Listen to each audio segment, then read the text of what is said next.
Hi, I'm Skylar. Let's talk a little bit about iPhone and the things that make it different from other phones. First of all is the processor. They call it the A6 chip. It's the first processor that Apple has designed from the ground up in-house. Previously, they licensed designs from a company called ARM, and they used that basis to create the A1, the A2, 3, 4, and 5 processors. But this one is completely different, and it shows. When you use the new iPhone, you can feel that it's fluid, that it's different somehow than the other processors. And you see that most in games, in the way it takes photos, in the way it handles, the way the operating system moves. Everything just feels natural, fluid, and immediate. It's hard to put your finger on that, except when you use iOS 6, which is their new operating system, and probably the #1 claim to fame of iPhone, aside from the physical design.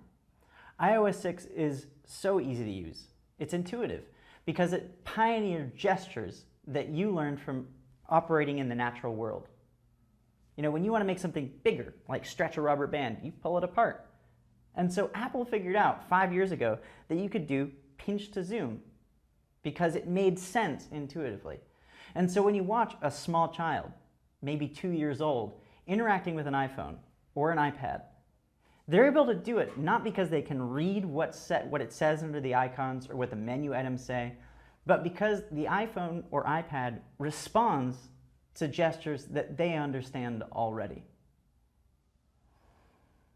And it's got a display that shows so many colors and shows details, shows sharply, that even toddlers and old people can see just fine. That's really important when you think about it, because if the display that you're interacting with doesn't show all the colors that the artist who made a photograph wanted you to see, well, then you're not getting the full experience.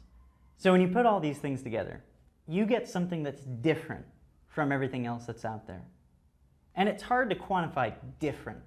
You really have to experience it to understand that. And that's why you get so many people who love Apple products without being able to tell you exactly why they love them. It's the experience of using them, not just the nuts and bolts of what went into making them. Thanks for watching. I'm Skylar.